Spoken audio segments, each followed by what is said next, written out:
Our next guest is Pete Beck. Pete is the president of 49 Degrees, a company based in Coldwater that designs and builds some of the most impressive athletic environments in the country. If you've ever been to a college football game or walked through a college facility and seen a space or a structure that made you stop and go, holy crap, there's a good chance Pete's team had something to do with it. Pete's story starts in Cary, Ohio, a small town of 3,000 with farms, factories, sports, and somehow that path takes him into rooms with brands like Nike and even helping launch the iPhone into retail. But while this episode is chock full of success, this one's actually about something different. This one's about leaving home, building something, and what it means when all roads bring you back.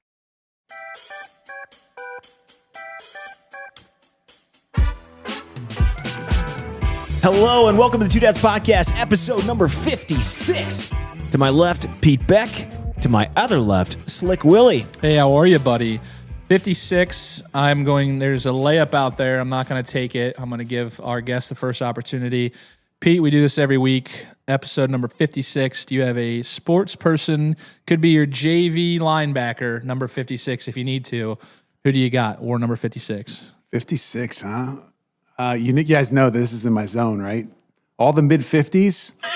I collected all those cards. They're all linebackers, The most right? popular It's got to cards. be linebackers. They're all or linebackers in the 80s. Oh, you weren't being sarcastic. No, Okay. I'm right in the zone. Becca Wenning didn't think 54 actually existed in like baseball in general, so she got flamed on the internet. Becca, we love you, but they're absolutely a 54. So All right, so give us an obscure one. 56 is LT. I mean, that's. why would you do that? I barely have any. I barely. I Pete, knew that's the Pete, one he I mean, had. you gave me the one out of the Pete, gate. Pete. I had to take it. All right, Mitch, you're up next. Okay. You got to dig deep. I got two this week. I'm going to go another linebacker. I'm so pissed at Pete right now. Right, I'm setting the tone for the entire talk. Couple linebackers, actually. Number 56 from an NFL standpoint, Demario Davis. Shout out the New Orleans Saints, pending free agent. Okay. And the other one, local celebrity, Kyle Mesher. Wow. Chunk Stash 56. Shout out Kyle. Wow. That's shout out. All-time Marion local legend. That's a. He won't accept it, but he was. Okay, that's good. Yeah, I think he won 3 or 4 state titles. How are you doing, buddy? I got text today, this weekend. I saw you went to the movies. Everyone's sending me messages. You're on the go, my friend. I don't sit still. Dude, what you go see? I got a text. Bill's here. like I'm your keeper. Bill's here. He's watching a movie. It was Saturday, and we had nothing to do, and Haley loves the Scream movies, right? And I despise them. How many are out right now? This was 7. It's like Fast and Furious Scream movies at this 7, point. right? Yeah. So How long until they get the killer? I mean, this is the 7th time they've killed him. Oh, okay. But he'll be back for the 8th, I think. But spoiler alert. She loves it. But yeah, we got to the movie theater. She bought tickets online ahead of time, so you can kind of pick your seats, which is a nice feature. And he listens to this, and I apologize, I forget your name every time. But we were in line, and I was getting ready to order popcorn, and Haley wanted a water, and he was catering to us, which was a very cool thing to see. He saw she ordered a water. He ran to the water fridge, got her a water, and handed it to her. Wow. Normally, you just go walk and grab it yourself. So he was doing exceptional, and I was like, I know that guy's name. We were making eye contact. So I'm glad he texted. His name is Josh. It's Josh Piersdorf, and he's been doing a fantastic job at the movie theater. And Bill is very thankful, Josh, for listening. You do a great job. And we said back to it, I will not be able to go to a movie theater without reclining seats ever again. They have done an exceptional job. We do give them the flowers. I mean, the Salina movie theater, for what I've grown up here and had a chance to go through it since Spice World came out and some of these old movies I remember watching. They've done a great job at remodeling the inside and getting some nice new projectors and seats. So if you want to go out and see a movie post COVID, I know people were trying to shy away. Get out there. It's a really nice spot. Support local, so that's cool. This one, speaking of cool, coming off the back of that Crystal Skull episode, buddy. How you feel? I feel more alive with Pete here. That is for sure. I think Pete's way more up my lane. Bill was a cool guy, right? Great name, but I would say the Crystal Skull episode was not my lane. Maybe. Not my lane. We're just trying some new stuff. Pete, did you have a chance to listen to the Crystal? I saw it drop, but I haven't had the chance to listen. I'm now super intrigued. Wait, what minute should I start? 34 of 34, probably. All right. He's a great guy. It's kind of a cool story. Check it out. But yeah, I would say it's not our typical episode, which is cool. It's a little change up. So we throw I want to try new stuff. Like I said, I met this guy in LaPorte, Indiana. He had a weird story, and I'm like, hey, man, I got a forum for weird, so let's give it a shot. So anyway, I hope you guys enjoy that fun little test round we went with, but enjoy nonetheless. What was your weekend like, Pete? What are you up to? Welcome to the studio, by the way. The last few weekends have been filled with dance and swim. So we've got 11-year-old twins. One is very interested in swim, now traveling, and the other one's very interested in dance, doing the same. So the 2 seasons overlap for about the last month. And then swim will start to taper off, and then we'll ramp up with dance. But, how is the balance? I mean, obviously being president of a company, and we'll jump into that here shortly. But like, what's the balance like? Being like, is it harder than when you didn't have kids, and obviously, or were you just grinding with more time? How does time for you now? It's a lot harder. The more you have, the older they get. How many kids you have? Getting different things. We've got 4.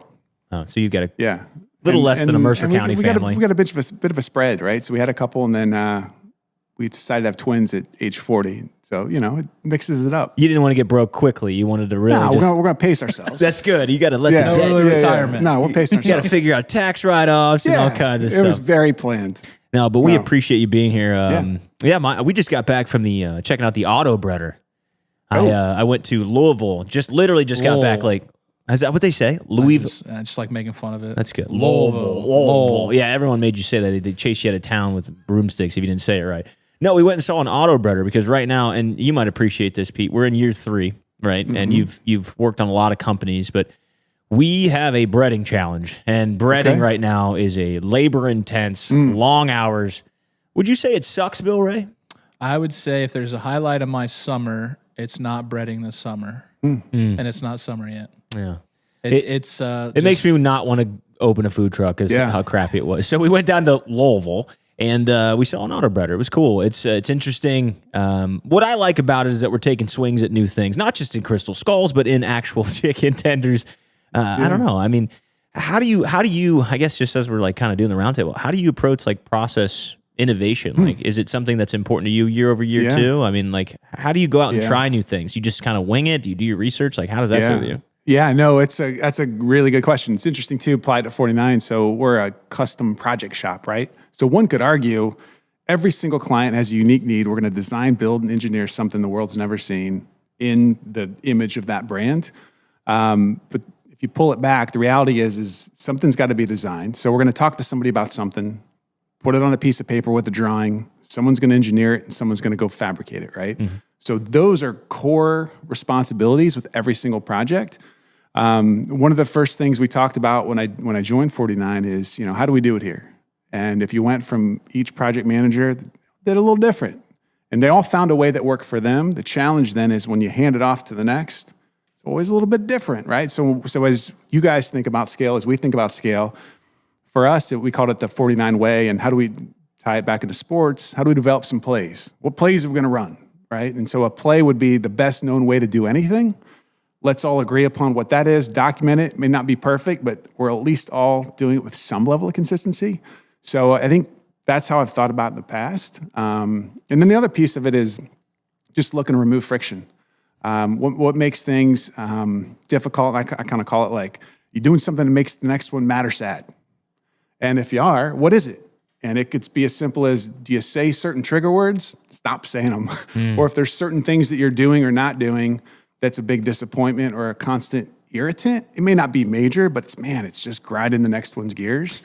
So Did you talk to Bill before this episode? Because I think I was doing both. Genuinely, like trigger words was my middle name, and the other side was friction and process. And I don't know. It was like taping the fridge shut that one day. Oh.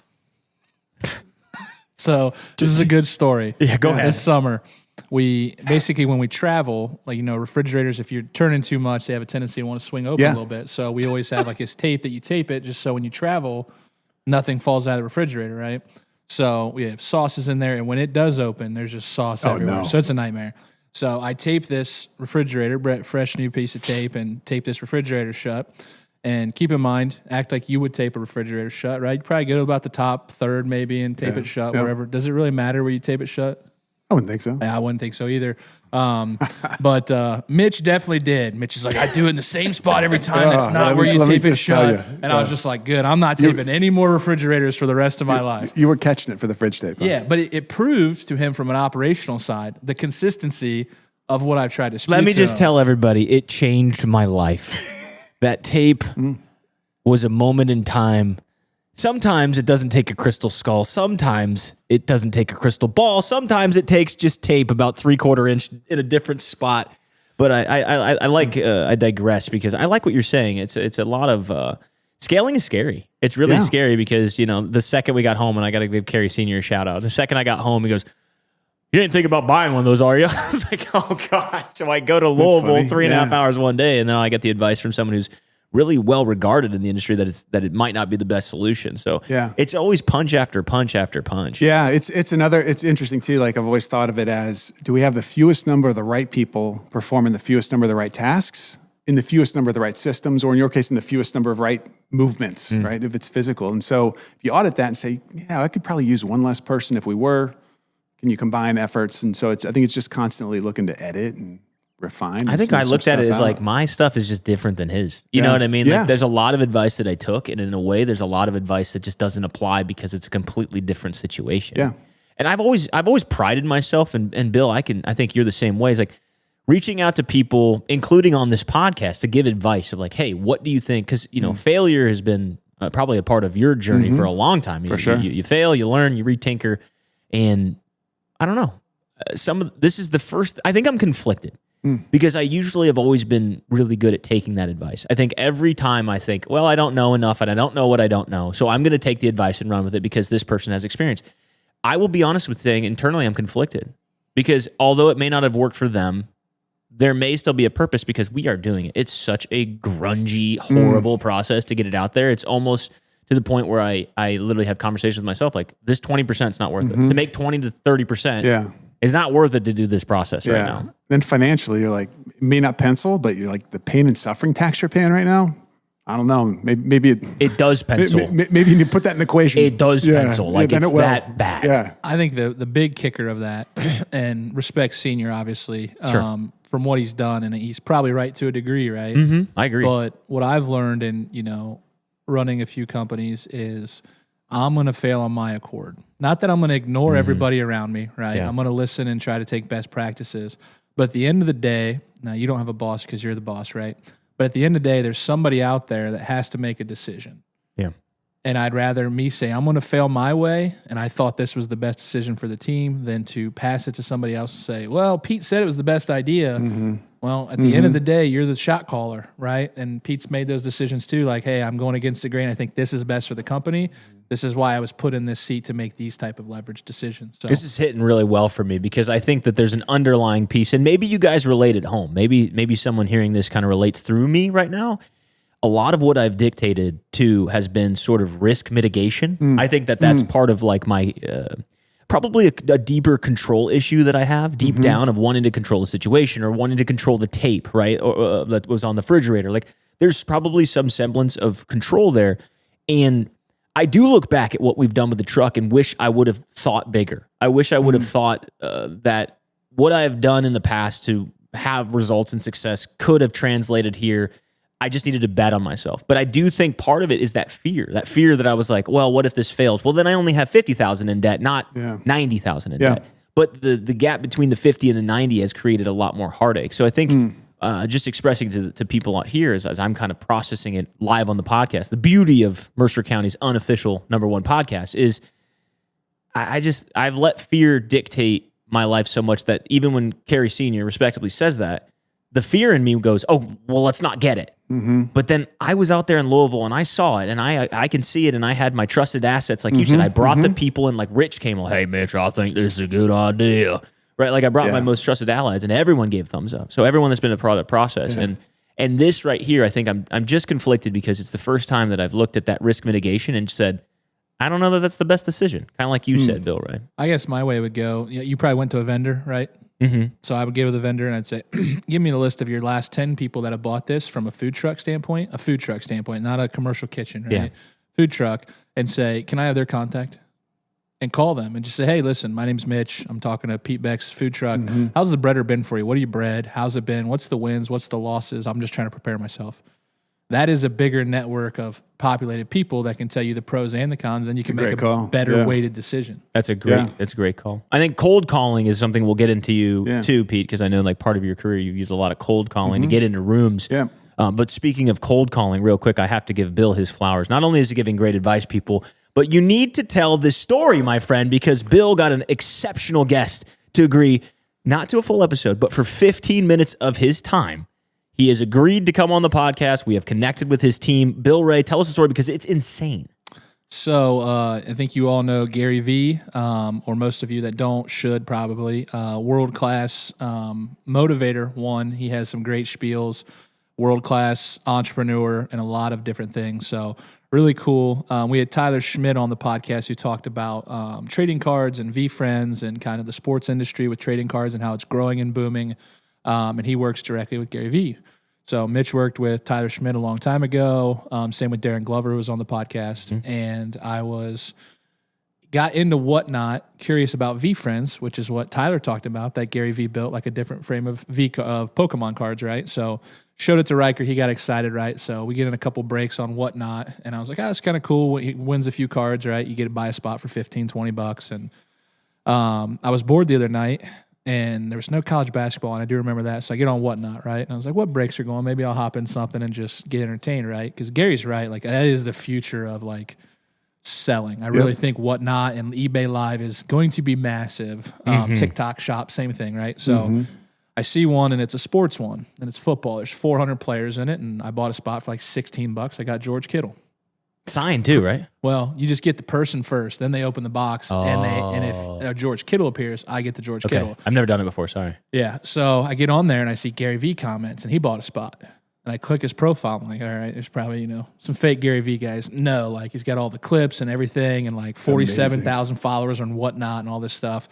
And I just replied to Gary Vee, and I just said, hey, Gary, we had Tyler Schmidt on the podcast, about 20 episodes. When are you going to come on? And he replies back, he says, get a hold of Tyler, set it up.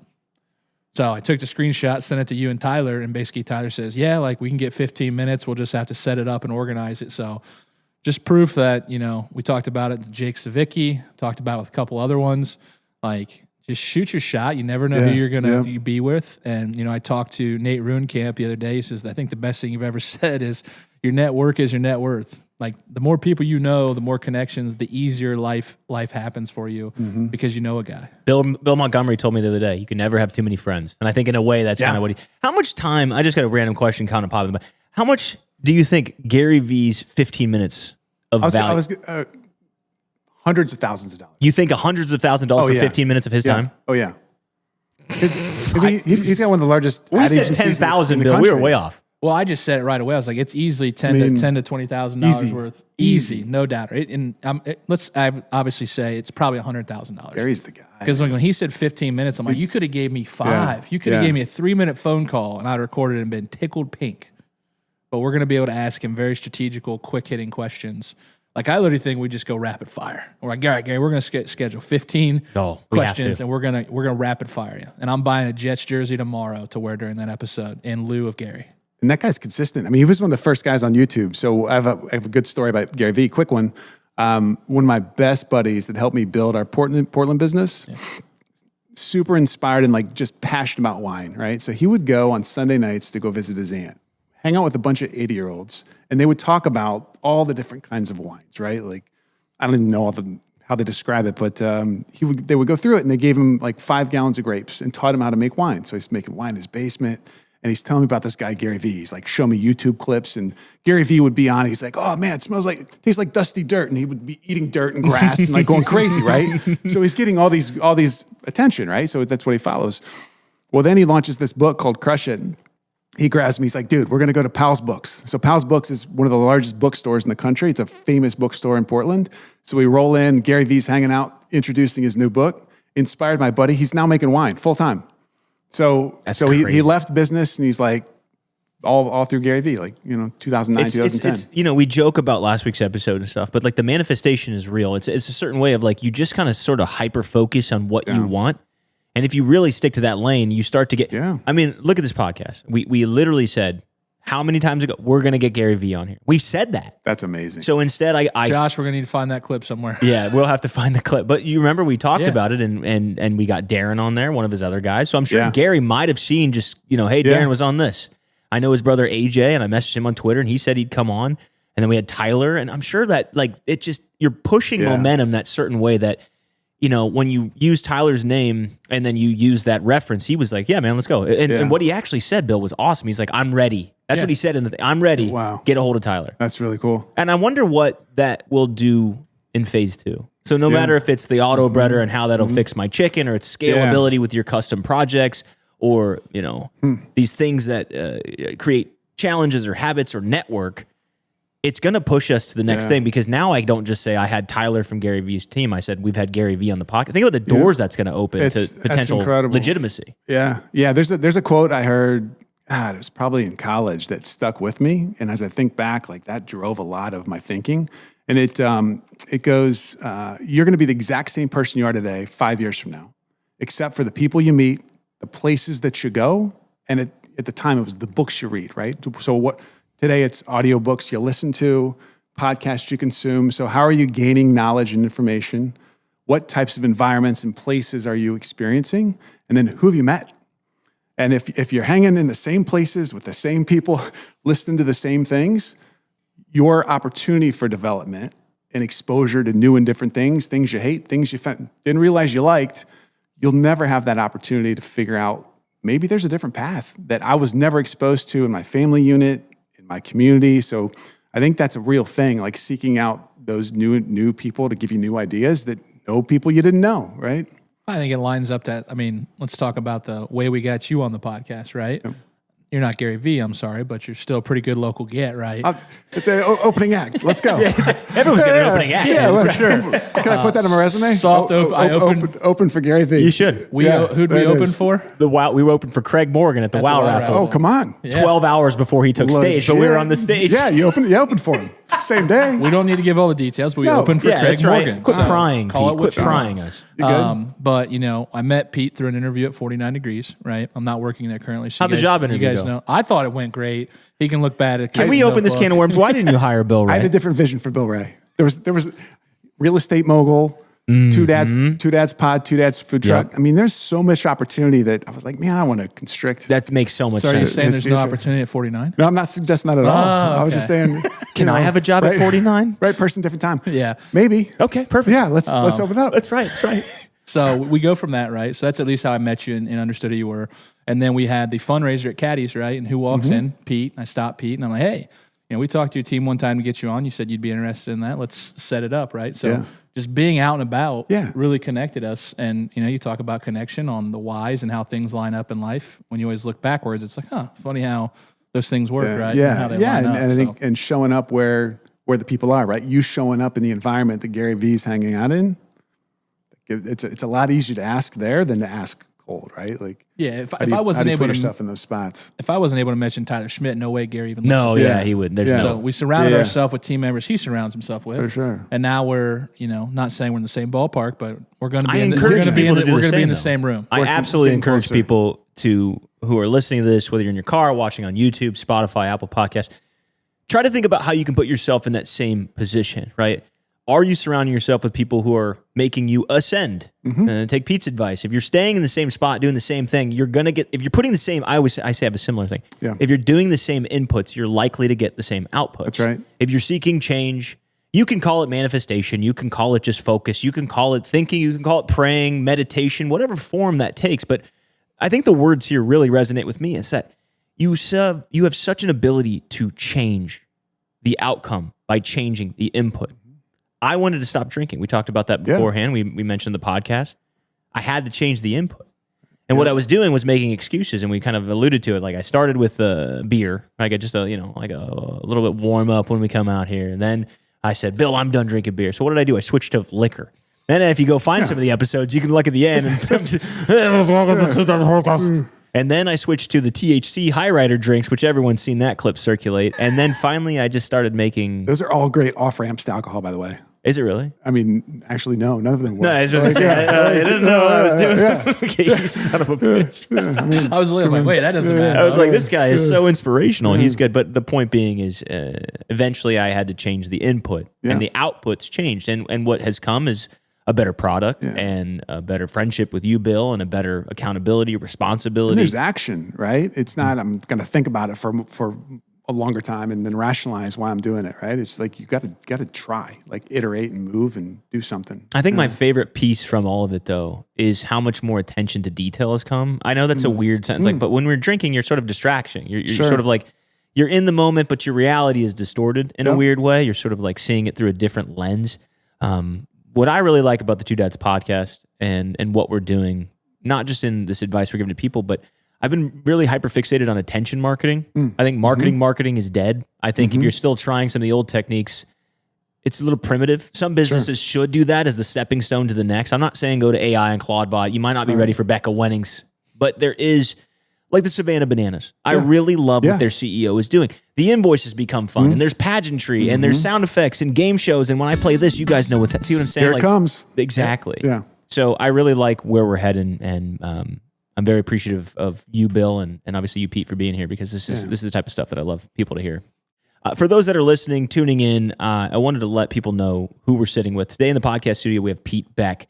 Pete is the president of 49 Degrees. They design and build those like holy crap experiences for major college athletic programs, like when a recruit walks in and they just stop in awe. That's their world. Pete is from Cary, Ohio. That's a town of about 3,000 people. Farms, factories, sports all the time, small town life. You know what we're talking about. And yet that small town foundation takes Pete into some of the biggest rooms in the country. Cold calling his way into opportunity, working on projects like launching the iPhone into retail, building with Nike, shaping major athletic environments. And like most things in life, it's rarely either or, it's tension and it's balance. And because of all that, Pete finds himself back in a small town, his company based in Coldwater, Ohio. People love to argue it. Do you stay or do you go? Maybe it's not about staying or leaving at all. Maybe it's about who you become when you do both. So Pete Beck, thank you for coming to the Two Dads podcast. We certainly appreciate you being here. Thanks, Mitch, Bill. Excited to hang with you guys tonight. All right, we're just going to say it. If you're not a member of the Salina Moose Lodge 1473, then we don't like you. Just kidding. Kind of. But seriously, the Salina Moose Lodge 1473 is just a really fun place to be. So if you've ever caught yourself listening to the podcast and thinking, yeah, I should probably join the Moose, stop overthinking it. Join the Salina Moose Lodge today and become a member so I can stop bugging you about it, at least until next week. It's the Salina Moose Lodge 1473. Come for the membership, stay for the good time. Thanks for coming on. Yeah, you bet. Obviously, got to know you a little bit, but most people don't know you. You've done a lot of stuff in your career. You got a decorated career. Have you always kind of been wired like that? Yeah, as you mentioned, grew up in Cary, Ohio, small town, oldest of four boys, and always seemed to have something going on. Like from the time I was 12, started picking strawberries to starting a paper route, buying and trading baseball cards, and then my parents tell this great story that I had this little hustle because they found piles of change, over $100 of change underneath my bed. And I was taking my 80 cents of lunch money, and there was a little one-stop convenience store between our house and the school. So I would go in, buy like the sleeves of Rainbow, Chico Sticks, Charleston Chew, like load up my backpack of all the different dime candies. And then I'd sell it to the bus kids. So all the country kids who didn't have access to the store, I'd at least double my money every day. Supply and demand, baby. So that was a good luck. I lost a lot of money in 82 and 89 Super Bowls on the Bengals, both times against the 49ers. Not good. But always looking for action, betting early days, trying different businesses. And then as I was thinking about some of the questions you guys were asking, I wouldn't get really anxious until the next chapter. And I was thinking back, like, it wasn't until my sophomore year that I really started focusing more on building out my resume. So my parents were like, dude, your grades aren't that great. You're not going to get into many schools. They would only let me look at Ohio schools. You got to load up your intramurals. So I was like, oh shit, like I'd rather do that than focus on grades. So I was like, I'm in. And it's funny, like looking back, I was super insecure, 7th, 8th, 9th grade. I was really tall and skinny, braces, awkward, and felt very self-conscious and kind of an introvert. But it wasn't until I had something to work towards where I was like, you know what? I want to go to a good college. I don't want to mess this thing up. I went out for the play. Like I went out for a play and became like the hotel owner of Annie's Get Your Gun. I'm singing in front of my buddies. Wow. Like it was the most embarrassing thing I think I've ever experienced. But I always prioritized trying to get to the next level and trying to create as much opportunity as I could, whether it was college selection or my first job, and I would just really started to prioritize whatever that is. Screw the embarrassment. I'm not going to worry about anything other than what do I need to do to get to the next level. And that's really, I think, really sharpened my focus. Got into college, and it's funny because I applied at Ohio State, Ohio U, and Miami. And I got into Ohio State and got into OU, didn't get in Miami. My best friend goes to OU, and so I'm like, all right, I'm in. We sign up. I had this great senior year of track, super fortunate, and my mom made me go visit every single school that sent me a letter to recruit me for track. I ended up at like a Christian school, Grove City in Pennsylvania. I'm all over the board, right? And I get to Miami, I was like, you know what? F you guys, like I'm coming. Like, you know what? I might not get in the front door, I'm gonna come in the side door. And so my whole life has kind of been that, like figuring out ways to make things happen. And I think that coupled with the benefits, what I found of a small town that I didn't appreciate until later, is that because there's so few people, whatever you try and put a little work into, you can be pretty good. And so I was like, my whole life has been like, I'll try to do this. I became pretty good. I became like a B plus in everything, whether it was soccer, baseball, football. And so that led me to like, hey, if I just put a little work into whatever it is, I'm gonna be all right. What was Cary like? I mean, I don't know. Where is that? One of the largest limestone quarries in the state of Ohio. So you guys have a large lake. We've got a nice quarry. Is yours full of algae as well as your quarry? There's probably a little bit of algae in there. Down at the bottom somewhere, maybe. So Cary was small. It's north of Salina. Where are we at? Yeah, north of Salina, close to Bowling Green. How many people? You had 3,000 people. About So it's a 3,000, small community. What does that like resonate? Like, what's Maria Stein? Like, what's St. Henry Coldwater? Like, do you know? What division were you in? They're about the size of Coldwater because they're in the same division. Yeah, I graduated for with football. like 75 maybe. Yeah, so it's small. Marion, St. Henry style.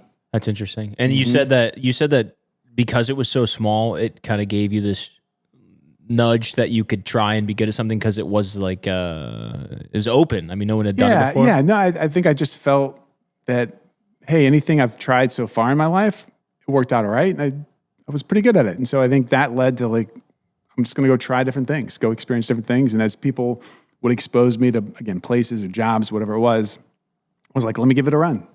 Would you feel like, to give advice to maybe other people out there listening that are interested in something new, do you think the one thing that's holding them back is just themselves? Or like you talked the fear of embarrassment, right? Like, hey, I went up on stage, I was this quiet, reserved kid, and now you're going on stage in front of 200-300 people singing, right? Do you think that that's what people fear, is like the people judging them as opposed to just being themselves? 100%.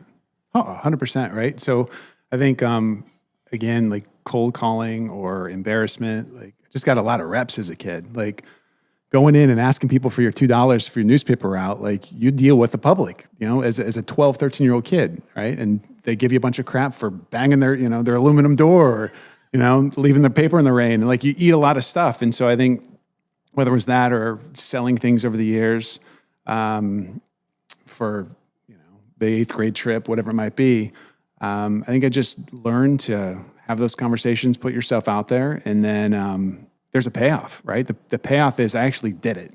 And so I think to me that's been a lot of my satisfaction too, is like I'm going to go make that happen. I'm going to go get into Nike. I'm going to stay there every Friday for 15 months and I'm going to make it happen. Like we are going to work with these guys. And so I think that's always worked. There's not a client that we kind of create this lust list and we're like, we will work with them in the next 2 years. Who's going to do what tomorrow that gets us closer to that? What does that look like? Who's going to be where doing what differently tomorrow than what we did today? It's exactly the Gary Vee story. And it's the same way that I worked with influencers and stuff. We got one, and then I said, well, I have a lust list. I want to get these guys. And then we put yourselves in one of these smaller companies that get you a bigger at bat, and suddenly those wins stack. One of the things that I had to deal with, and I kind of want both your takes on this, because one, I think cold calling is a lost art. I think there are a lot of lost leaders in sales that just don't understand. Bill, you've said it to me, it's a volume play, right? Like you got to take the reps, you got to take the shots because it ends up being volume. But I think there's another side that people fear rejection. I think rejection of like, it's easier to say, well, what's the worst that can happen? They say no. Well, there's an emotion that sometimes ties to that sort of keeps people from doing it. My question to you is like, did you have to get over rejection? Did that happen when you went to the school play? Like, how do you get into position to cold call? And then I want to toss it to Bill because I want to talk about the volume play. Yeah, I think high school is probably the worst because you know everyone in the audience, right? And so as I look back and I started cold calling in business, I would one of my deals is I'd have to drive from Pittsburgh across the Pennsylvania Turnpike through New Jersey, hang out in New York, and then drive to Boston and then bring it back in my old, Ford station wagons, right? So then when I almost gamified it, right? And I wouldn't have used those words then, but I would literally hang in lobbies and be like, I'd go to AT&T lobby in Basking Ridge, New Jersey, and I would hang out for 2 days and just talk to people until someone would give me something or grab a lunch or grab a coffee. And then if that person didn't work, I'd say, well, it's not AT&T, it's that individual Jimmy. I'm going to meet a Jenny or a Steve. Like, I'm just going to hang and express how I think we can help this organization or express what we might be able to offer. And someone's going to extend the conversation eventually. It may not be today, it might not be tomorrow, but eventually I'm going to meet someone. And what the approach I finally learned after trying to know it all or come in as the expert is that, like everyone wants to help the 21-year-old kid. I mean, my advice to kids is like, no one expects anything of you. I don't expect you to have great hard skills. I don't expect you to contribute as an intern this year. I'm just expecting you to be happy, helpful, ask some questions, look kind of interested. Hustle, and be the one that, like, everyone. It's funny, like when I audit, hey guys, we had 4 interns this summer. Who do you guys want back? It's usually not the best designer. It's usually the one that's like shows up, interested, like cheer, like just trying to give people a good day and set people up for success. You can learn the hard skills if you have a good attitude, and if you're committed to what you're doing. It's usually the human skills that are the massive separator. I've always called it, I was on the phone with my wife before this. We have a bunch of renewal conversations coming up, and I was talking to a couple. She's just like, you just tell them what they need to hear. I said, no, I tell them what's true. They just don't know it. It's called I call it watering the tree, right? So I'm going to have this conversation. She's like, well, their lease isn't up till July, you said. And I said, I know, but I just went over all these factors when I had this lady on the phone, planted a tree today, and I watered it. And now when I come back in June to talk to her for July renewals, guess what? Yeah. She's got this great first impression of me, of this guy who cares about her, because we're going to treat the issue that she has in her unit from a maintenance standpoint. I said, so you're watering the tree. Next time I see her, like, hey, that maintenance order get done? Okay, cool. Sounds good.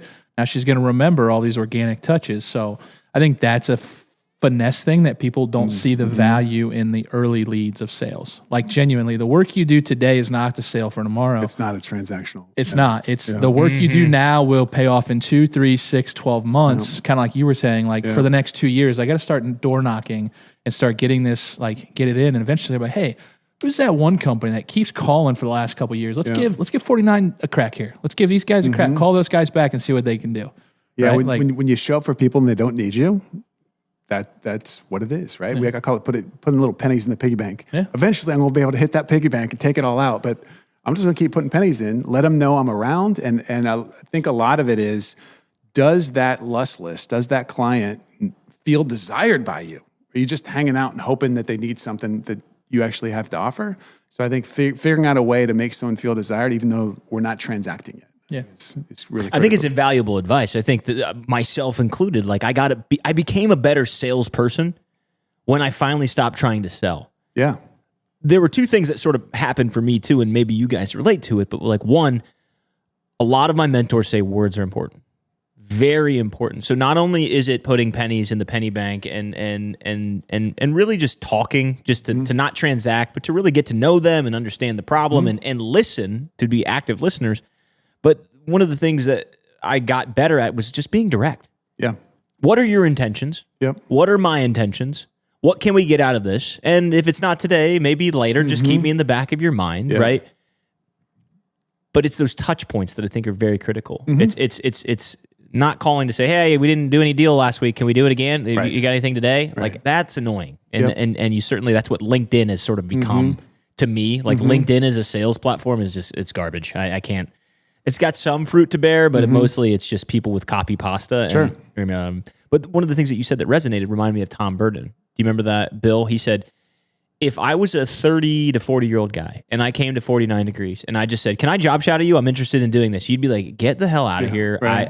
You're freaking me out. Yep. But if I was an 18-year-old kid and I was like, hey, man, I just want to learn, you'd be like, get in here. Let me show you all the secrets. You get permission because of your age, right?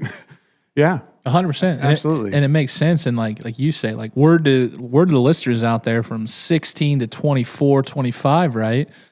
Go find what you want to go do, go learn it. Even if you don't like it, you're still so young that you can restart and say, hey, I went here and I wanted to do this. Dude, I hate door-to-door sales. I don't want to do that. But maybe I'm a great account manager. Right. Now I want to be an account manager and I found out what I love. You're going to find more that you hate than you love, because if not, what are the odds you find what you were going to love the first time? Right. You're not doing what you thought you were first going to do. Right. I guess in a way. Right, but, no. I thought when I first started at Crown, picking parts, manufacturing, I was going to work my way up to be a supervisor. I was going to be the happiest guy in the world.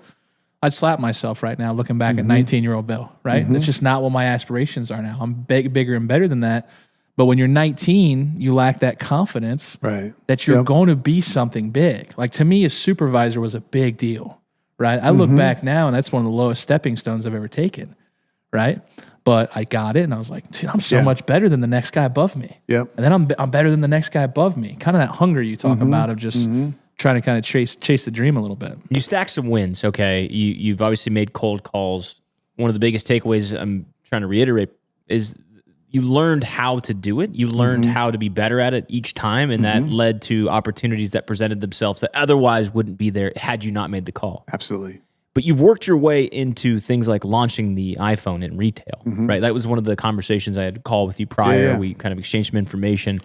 What does preparation look like before stepping into sort of a high stakes moment like that, though? That's not the little guys like, hey, this is Brian, and Brian did this, and Brian maybe Travis.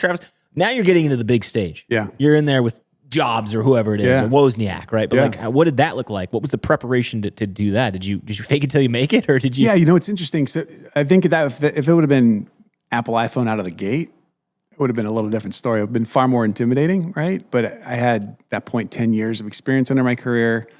Launched a bunch of product at Nike, had experience with Microsoft. And one of my best buddies from Nike left and went to Apple and kind of brought us in. I think the thing that you think on the outside, like, oh, Apple's got it all together. And they're figuring it out. Like I was actually part of the Zune launch, right? So Zune was one of the first early MP3 players Microsoft launches. I had one too. Yeah, everyone had. You had to download it with the currency, the currency online. Right. Yeah, that's wild. Yeah, so terrible idea. Terrible, right? Right in the middle of illegal downloads going crazy, they're like, let's just do the pay to play. You're like, okay, guys. So good. Go, what are we so doing? good. Yeah, but look where they're at now, though. The Xbox isn't even going to be produced anymore. I mean, well, what I'm saying, the theory behind it, like the idea. We all pay for music now. Paywalls, right? Yeah. So go to the Zune. So I had a little experience with the Zune, a little bit experience with the iPod. So kind of had a sense for what the retail landscape looked like. And then my whole thing was, I don't know anything about this technology. I don't know a lot about Apple, but what I do know about is how you distribute product through retail and how do you deliver experiences to consumers. So I would just center on that and say, look, I'm going to be the greatest consultant of how you sell your product through physical retail, because I know more than anyone in this room does. So how do we want to tell the story? How do we bring it to life? Hey guys, how do you think about securing that? How do we do it in such a way that's not interfering with the customer experience and like making it feel heavy or restrictive? And so how do you bringing that to life is different in an Apple flagship space than it might be at a Walmart, right? So being able to have those discussions in real time with a level of confidence was a lot of help along the way, but there was certainly a little bit more prep when you're getting on a flight and hanging out in Cupertino. And yeah, I didn't meet Jobs, but he was in the building. He was running around, right? So it's no joke. Talk about connections when you go to lunch one day. Yeah. Hey, Mr. Jobs. Yeah. But everyone I worked with knows him, right? Yeah. Or got yelled at by him. You had mentioned about companies kind of figuring it out along the way, having some interactions with Apple and Nike. What does it actually look like under the hood? I think people look at it as what we do. You see the swoosh, you see the brand, you see the seal, whether it's the NFL, et cetera.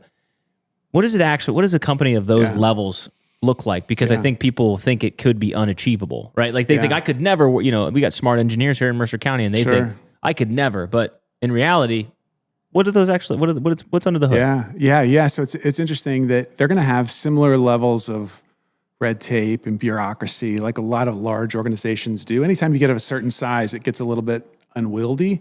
But the talent they have in those rooms is the top talent because they can pick and choose, right? Like you can pick and choose. And as you think about all of the football teams or basketball teams that Nike sponsors, they'll pick the top 2 academic kids from NCAA basketball, from football, bring them out for an internship. Those are the kids that are getting the opportunities. It's the top of the top academically. They're coming from Duke, UNC, right? It's those kids. So those are the kids that get in the front door. And then there's a lot of people that have to figure out a way to get through like door 17, right? And so I got a funny story that I've got 3 little brothers, right? One brother is in tech and IT. Another brother, he actually now is a pastor. He decided to go to seminary at age 40, but he was in DC for about 10 years in a totally different business. And then my youngest is like just like me, 10 years younger, went to BG. He would come out and visit my wife and I when we moved to Portland. Loved it. Like, oh, I'm moving here. Kid never left house. Like, lived in Cary, went to BG, came home on the weekends, got his laundry. I mean, little mama's boy. And I'm like, there's no way he's coming out, right? A week after he graduates BG, grabs my dad's car, bombs it out, hangs and lives with us for 7 months. He's trying to like talk to temp agencies. He's like, I'm going to work at Nike. I'm like, dude, you barely got through BG. like, come on, man. The Falcons, like, I don't know. And he's like, no, I'm gonna make it happen. So he's like, there's a temp agency in town that does a lot of contract work for Nike. First opportunity he gets is for an accounting coordinator. Comes home totally defeated. He's like, I don't know anything about accounting. He's like, I got a comms degree. And I start breaking it down for him, like, well, what department is it in? And he's like, oh, it's in APAC, Asia Pacific. And I'm like, well, what group does it serve? He's like, oh, it's I would do expense reports for the marketing execs. And this time, like, they're trying to move into China and blow up Kobe. So this is like 2007, 8, 9. And I'm like, they're taking the best top talent in the United States in marketing, and they're asking these guys to take 4 to 6 weeks, huge trips to China away from their family. These guys come back with duffel bags full of Chinese receipts that you have to literally physically record and change currency. And I'm like, that's the greatest job of all time. And he's like, I don't get it. I'm like, dude, you're going to get access to the best talented marketers in the entire company. Not to have a conversation directly on marketing, but you get to take the stuff that's the biggest pain in their ass off their plate. Like, talk about help. This feels like help. I had to do this before. Now I get to go hang with my family after work versus sitting around for another few hours, do my expense report. So I encourage them, like, get in the room, do job 1. Mm-hmm. Do job 1 to the best of your ability and do it well. Don't make mistakes. And then express your interest. Share with them what you're into. You're a lovable guy. You're like people like. Like, be in the room, ask a lot of good questions. Hey, how was the trip? What'd you guys launch? Oh, why'd you do that? Oh, I love LeBron. I'm from Ohio. Yeah, I went to high school games with him, right? So I think the punchline is he got into Nike. So he got into Nike through the back door by hanging around, being helpful, being interested, asking some questions. And the kid from Cary that went to BG is at Nike. And all his boys are like, what the? How'd you get this? Yeah. I think I got a good question for you, because I think what you talked about kind of shows, I don't know if your brother did that and he was in today's world, if he would be successful. The reason I say that is I think not just college degree, but the entitlement that a lot of people have that are afraid to put the hard work in, right?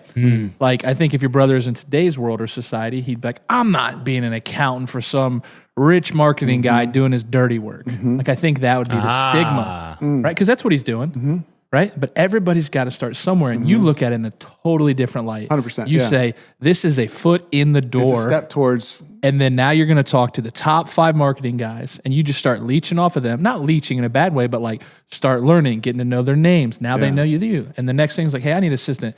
Who's that guy down in accounting? Let's bring that guy with us. Kid. Yeah, the kid from Ohio loves LeBron. That's what it is. What's up, Midwest boy? Yeah. Like, I just old big country. So my question around that was, do you think that society-wise we have an entitlement issue with, I would say, people in general? I would generalize it with maybe younger generation, under 30 maybe, but I think the whole world right now we glamorize it as it's easier to say like it's younger, but I think in general it's still older people too. I think people have unrealistic expectations, right? Like, who's going to get that gig?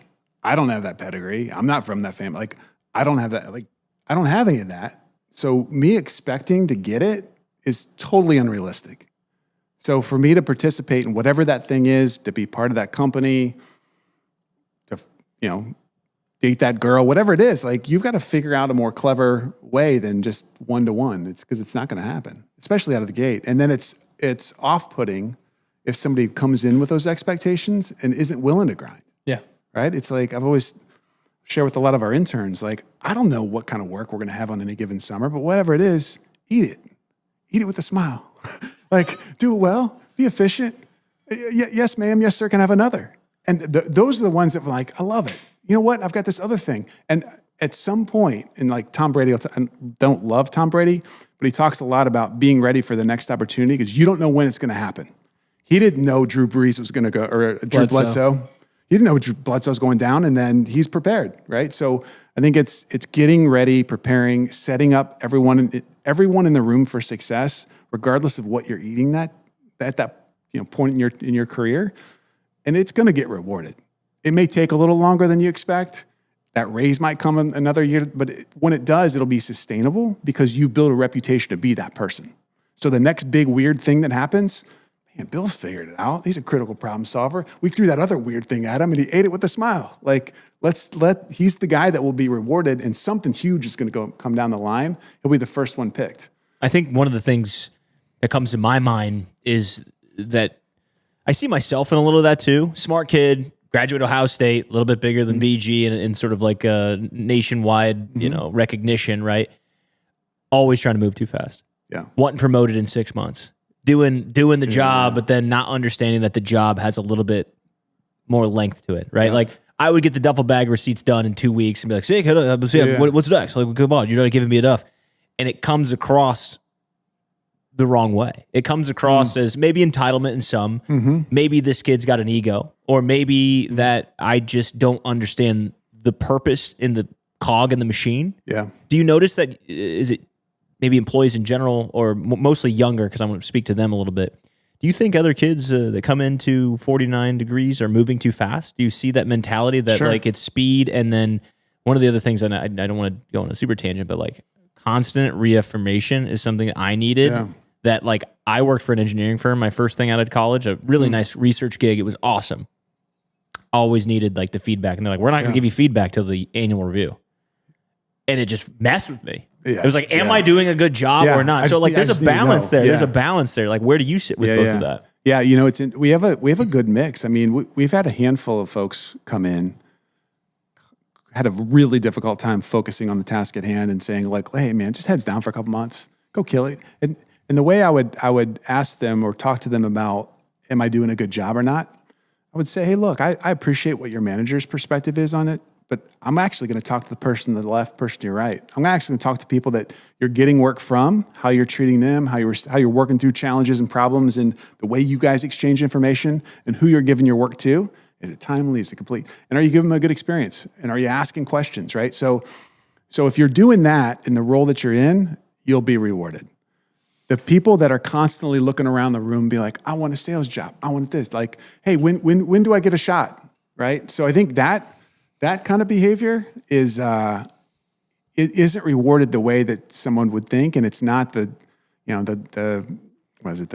loud person gets a great ball bearings. Open mouths get fed. Open mouths get fed. Greasy squeaky wheel gets the grease. We'll figure it out. Yeah, I mean, look, we got interns to come up with those lines, but I've always been, I'm going to cut you off real quick to finish this. I've always been the opposite. I've always thought I was the Drew Bledsoe. I was always fearful of the guy coming behind me. So I would never really feel a fear of failure that kept you motivated. Yeah, like this is my job. I take a lot of pride in it. And you're not getting it from me. Okay. Because if you get it from me, that means I can't get Mitch's job or the guy ahead of me. So I was always chasing the next guy and making damn sure I wouldn't get caught from behind. But I'm also the first guy. I got a guy that I worked with at my last plant, Seth Warnerman. Poured my life into that kid when I was there, and he's done an incredible job. Like anybody that works with Seth knows he's the man. And he's earned everything he's gotten. Cool. Yeah. But he ate shit for a solid year as I was testing him to kind of get him up to speed. I'm like, all right, you handled everything I threw at you. Yeah. But you're still not going to catch me. Yeah. Like, is that pretty fulfilling for you to watch? To watch him succeed is more enjoyment than I've gotten out of my career, and he's still killing it there. I'm not with him now, and when I told him I was leaving, I was like, hey, first one I'm going to tell. I got a pretty good job offer here, and I'm probably going to take it if it's offered. And, and he's just like, let me know. I'll be there whenever you're ready. Wow. So he says, like, I want to come work for you. Yeah. And it's like, that is the part of leadership that I really do enjoy. Yeah. And there's others in my career. Rob Winnie's worked for me, a lot of guys. But he was a really good success story because he was so young. Yeah, like he was yeah. 23 years old, just ready to run through a brick wall. I'm like, all right, we got to hun you in just a little bit. Yeah. Now run. Don't you want to be that person, though? If you're listening at home, sitting to this and resonating with some of the advice, wouldn't you rather be the person they think of, like Bill Ray just mentioned that, when he has the recall on this person, this kid that he pushed? You want to be the kid that they talk about as a success story, that really took all the challenges and rose the occasion. You probably don't want to be the one that they think about subconsciously as the one that's constantly looking for the next or being annoying. So something to think about as you sit there.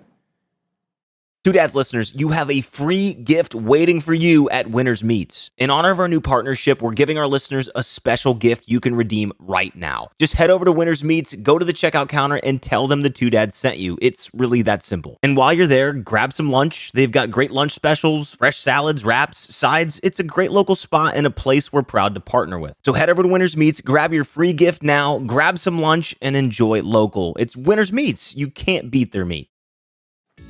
Okay, but before we jump into the next little depth, I wanted to have a little bit of fun before we get into life and philosophy and identity, and let's light it up for a second, okay? I really like the way this conversation's going, but I want to play a minigame with you. Let's go. Okay. Before we go any deeper, because this argument never dies in Mercer County and Cary and Coldwater everywhere. If you leave, people say you're chasing something. If you stay, they say you're playing it safe. And if you come back, they say you couldn't make it out there, right? Yep. But if they actually leave, build something, and then come back, nobody knows what to do with that information. So instead of debating it, let's feel it. Big city or small town? No speeches, no leadership answers, just instinct. I'm going to rapid fire some questions at you. Okay, that happen in big cities in contrast to small towns. You tell me which one you prefer. Let's go. Okay, here we go. Number one. Big city rooftop dinner or small town Friday night football? We're going rooftop dinner. That one's for you, Rhonda. Networking event with name tags or running into 5 people you know at the gas station? I'll go name tags. Skyline office view or shop floor with country music? It's a mix, man. It's like it depends upon the day of the week, You got to pick one. No explanations. Friday's office. Okay. Michelin star restaurant or fish fry fundraiser? I'm going fish fry. Uber everywhere or borrow the neighbor's truck? Oh, man. We're going truck. 24-hour convenience or closed on Sundays? I'll go 24-hour convenience. Big city anonymity or small town reputation? I like the anonymity a lot. $1 billion pitch room or high school gym championship game?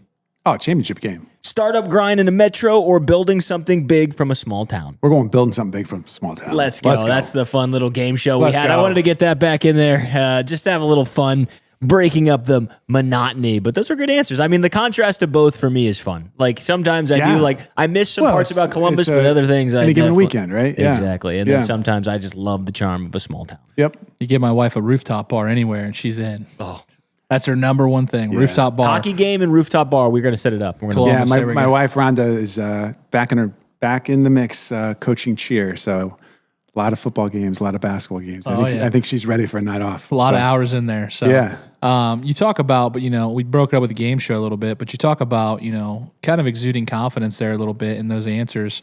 Where does that play in a role of someone of a young age and really anyone? I would say where I was when I started my career versus where I'm at now, the confidence is different. I would say more I walk with confidence, even if I don't know what I'm doing, because, it shows weakness, if not in my opinion. Where do you think that comes into play when we talk about people going for advancement in careers? Yeah. I think it's getting reps and figuring out how to get those reps in a way that is where you can be vulnerable and actually test out. I'll call it testing out material. I wouldn't, again, use those words. But it's funny, I ran track at Miami and quit my senior year just to interview. Like, that's all I wanted to do is interview. And this is like pre-computer. There's no research.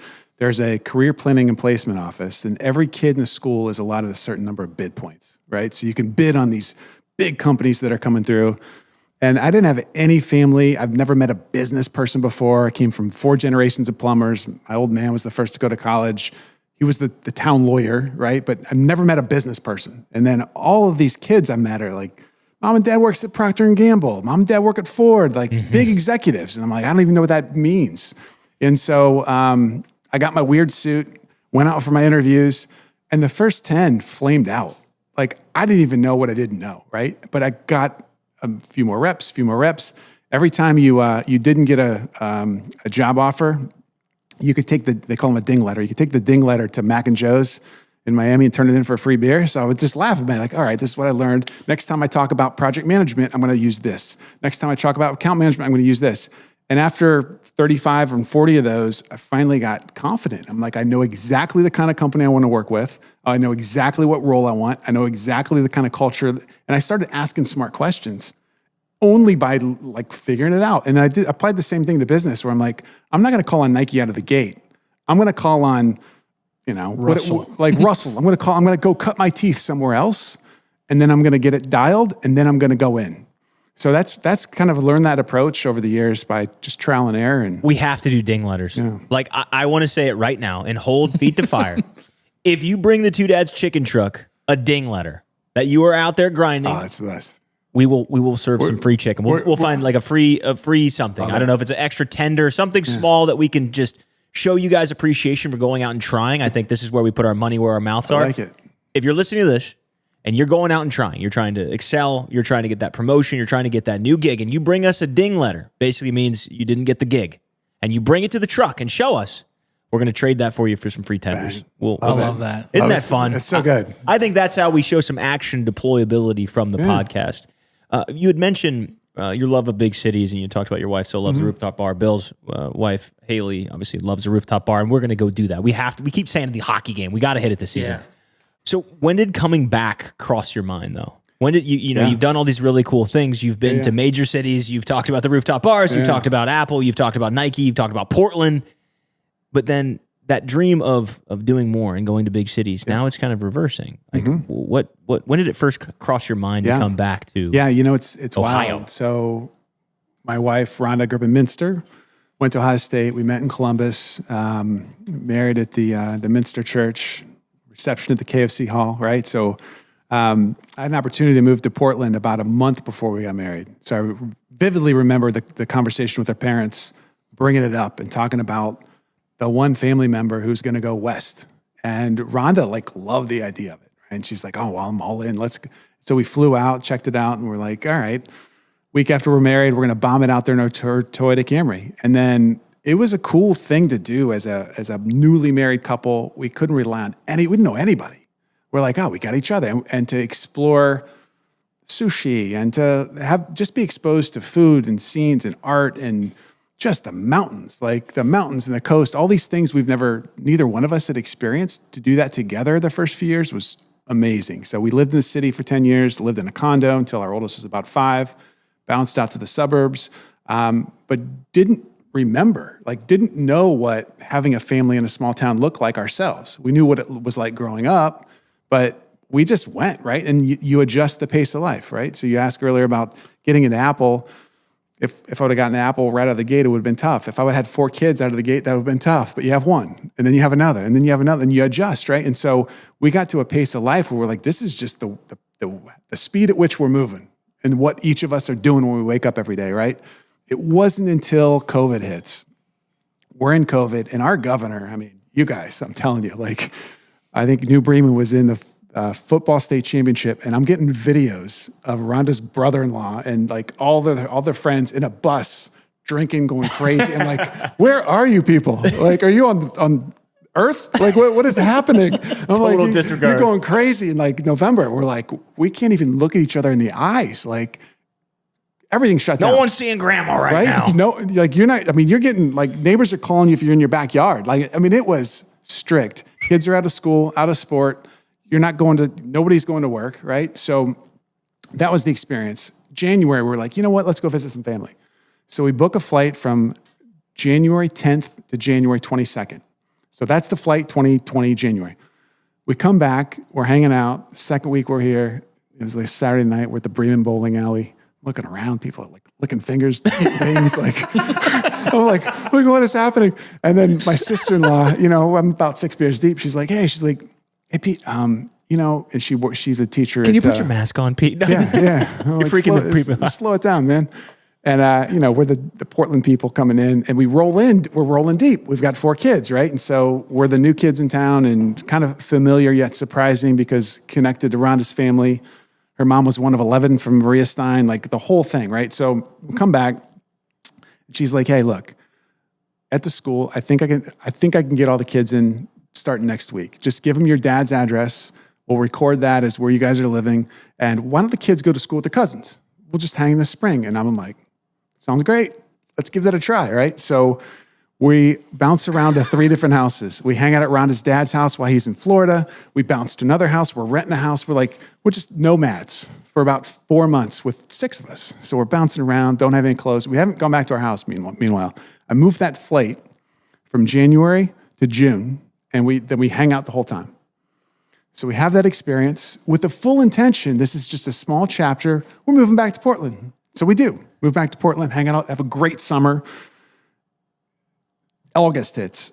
The Delta variant hits for COVID. Oh, yeah, I forgot about that, too. This is such a blur. I'm sure you guys didn't probably pay attention to the Delta variant, did you?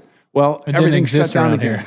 Wasn't on my bingo card today, Pete. Yeah. So that happened a week before school started here. So Rhonda's like, look, man, I don't want all 4 kids rolling into school after school starts. I want them to be there on day 1. I don't know that we need any more signals from God. I'm out. 2 days later, she gets a flight, grabs the three little ones. I grab a flight with our oldest and our dog, and then I grab the U-Haul with all the creature comforts, like bikes, bedding, like the things our kids loved. Threw it in the U-Haul, and my oldest daughter, Hannah, and our dog bombed it from Portland to Salt Lake to New Bremen. And then we left all our stuff. We left our stuff for 6 months. Finally went back out, packed it all in, sold the house, and made the move, right? Unsettling. From a work perspective, I was at the same place for 26 years. Wow. Started with one other person. We built the studio to 75 of us. And we hand-selected every human being in that building, hand-selected every client. I'm leading it, and I'm not there. So working out of my house, we found a fixer-upper in New Bremen, Ohio. I'm hanging out, trying to drive culture and energy and leader, all the things. It wasn't the same. Just wasn't the same. So that led me to interesting, awesome conversations I had with Michael McClurg, with 49, and then that kind of led to the move. But the move back home wasn't part of the plan. And it wasn't until COVID kind of shook things up. Wow. That shook up the job, shook up the family, and we're like, but it did create space and some calmness to kind of reflect. And we realized, man, it is kind of cool having a net. It is kind of cool having a backup and a cousin or an aunt or someone who loves your kids as much as you do that's got them. Let me take them to swim. I love this community. I really, the same reason I came back. Just it just was a calling. Yeah. I don't know, start a food truck maybe, start a podcast maybe. Yeah. But I mean, those things happen because, I always say, once you go to that top 1%, whether it's Apple, Nike, all these great people you've worked with, it's hard to turn it off, isn't it? Oh, yeah. It doesn't matter if you're in Coldwater. It doesn't matter if you're in New Bremen. It doesn't matter. Sure. It's hard to turn it off. Yeah. Explain 49 Degrees a little bit because now we got to get to your latest chapter. And I'm really glad you told us about who Pete is because I think that's what I want to know. I've watched all your other stuff. Watch your interviews and everyone. 49 Degrees, that's cool. Yeah. And I'm sure we do need to talk about it a little bit. But I wanted to know who the guy was because I'm fascinated by that nomad, that move, that pivot, that cool things because I think it sets up this next part, which is what is 49 Degrees and what do they do specifically? Yeah. So 49 Degrees today is the largest player with university athletics. And we design, engineer, and build out all the things that human beings feel as they walk through space, right? So the business problem to solve is, as a football program, I need to attract and retain the top talent to put wins on the board, to move to the next league, to get a bigger money deal, to keep my job as head coach, to keep my job as athletic director. So we're not necessarily the silver bullet in that, the facility's not going to be the only reason that kids are going to not bounce the portal or that the top kids are going to come in. NIL's a piece to that. There's a lot of contributing factors, but it's also a reason I might not go there. And so if you look at anyone below the top 5% that's not getting paid, that extra offensive lineman, that solid, tight end, those guys, they spend the majority of their time when they're on campus in that facility. And if the facility is garbage and isn't real pleasant to be around, I'm going to go to the other place and hang out, 40 hours a week. So I think the facility and the experience people have in the space is really important. It also reinforces that, hey, this program takes this thing seriously and they're committed to it because they've clearly invested in our comfort, in our performance, in our nutrition. So I think that's a lot of what we're focusing on doing. I think, I've seen a lot of what you guys do, Alabama, Ohio State, a lot of other colleges, LSU, I see you guys do a lot of stuff. Just saw you were over at with McLaren over there in Indy. Super jealous of that. Love the Indy 500, love everything about that. So that's really cool. From a university standpoint, you've seen some of these universities transform, right? Like you went in there probably day one of, whatever college, right? Alabama, et cetera. And we were in there early for Indiana. Okay. Yeah. So you see the transformation of that and what that can do to a program just from athletics, right? Like I played college sports. I get it. That's a cool ass locker room. You got video games in there. I want to chill with my boys instead of sitting in the dorm rooms, right? What do you think that does for like the town and community though? Because I know what a winning program means to Bloomington, Indiana right now. Sure. Right? Like the fundamentals of the city, not just the sports team, the city. So do you think all of that parlays into a bigger thing for the city? Because some people look at it, why are you spending $5 million on a new locker room when you already have probably a top 50 locker room? Yeah. But because I don't want to be the top 50 program, I want to be the top. Yep. So do you think all that money parlayed into that does translate? It does. We just did a big program for University of Cincinnati, right? And they talk a lot about being proud from the city of Cincinnati. Cincinnati's Cincy abbreviated on their jerseys. I think it does a lot for pride. It does a lot for momentum. It gets people juiced and excited to buy tickets, right? And if nothing else, you're going to maybe participate out of curiosity to see what comes next. So it's definitely a stimulator. But for the university itself, you talk to any university president, like at my alma mater, Miami, Ohio is looking at $300 million. They're going to blow up some green space and build a new basketball coliseum, right? So that does a lot to attract talent, academic talent, diverse academic talent that wants to do more than just hang out in the library, or maybe today on your computer.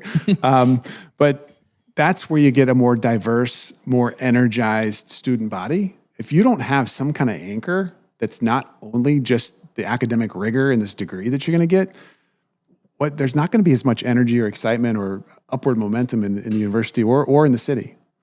Do you have more experiences with like either donors or athletic directors, or is it a lot of the coaches making the decisions on those things? It's a great question. So it's a mix, right? So we do a lot of work for new builds.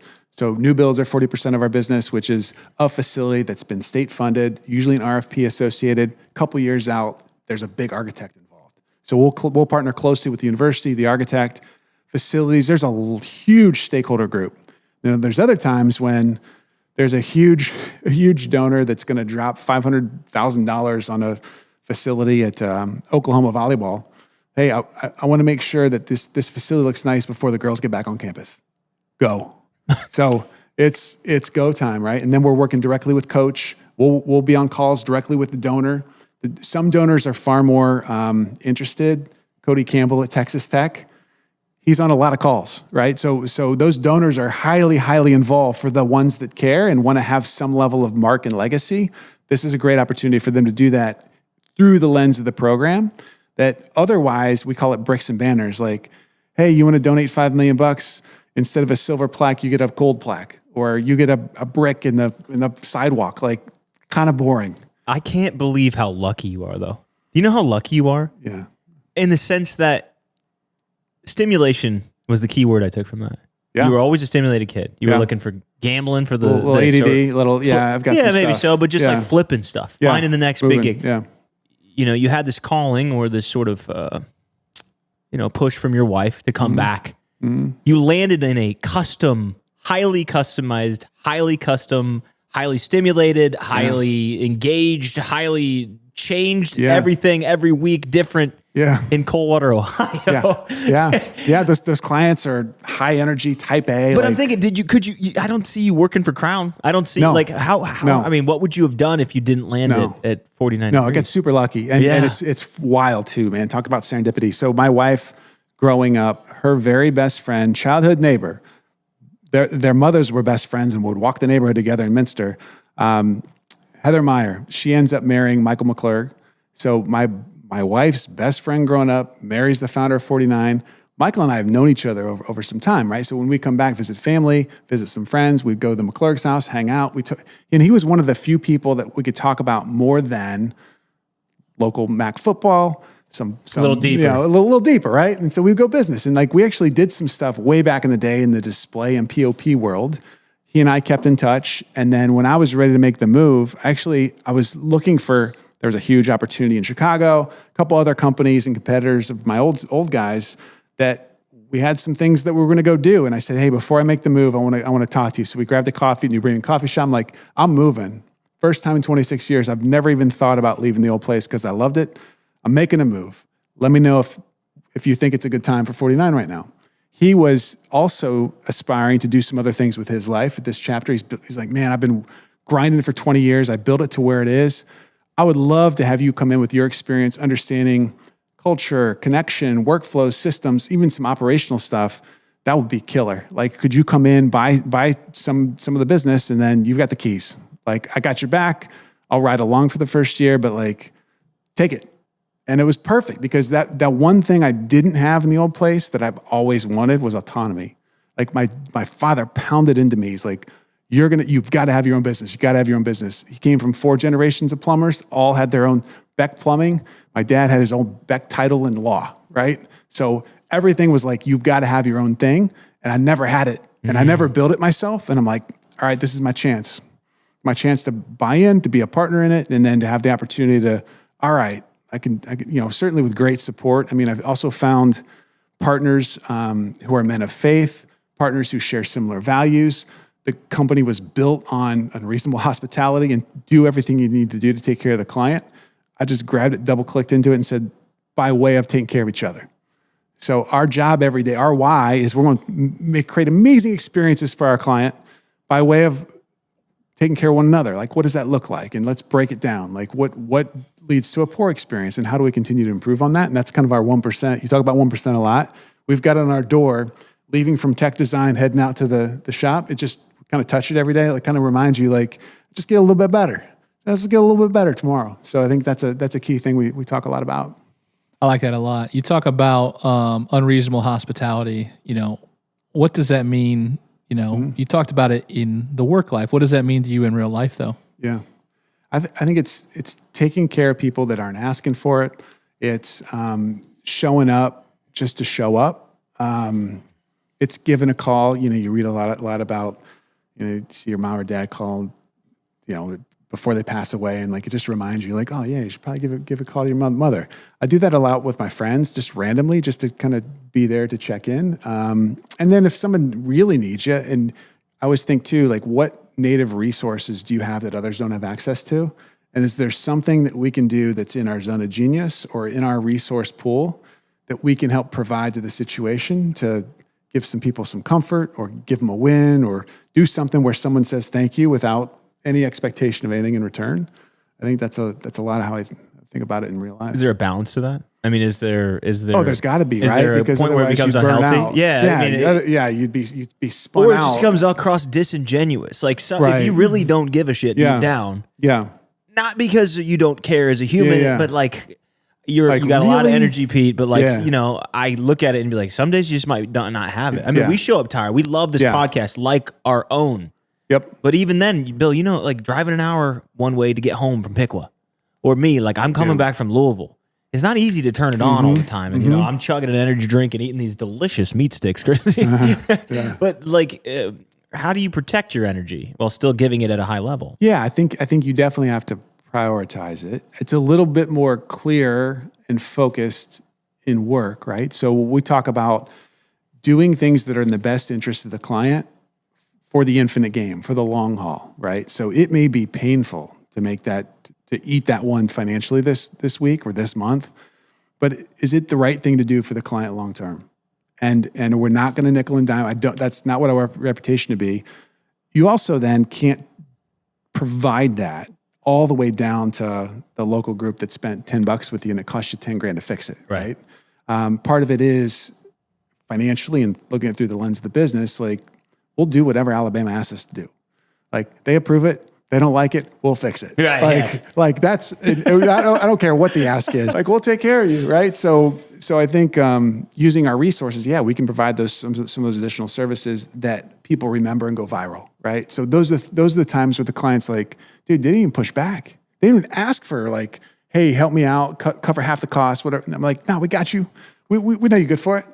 We're good. So we know it's important to them that when that recruit comes on campus or those kids come back for school, that the place looks great.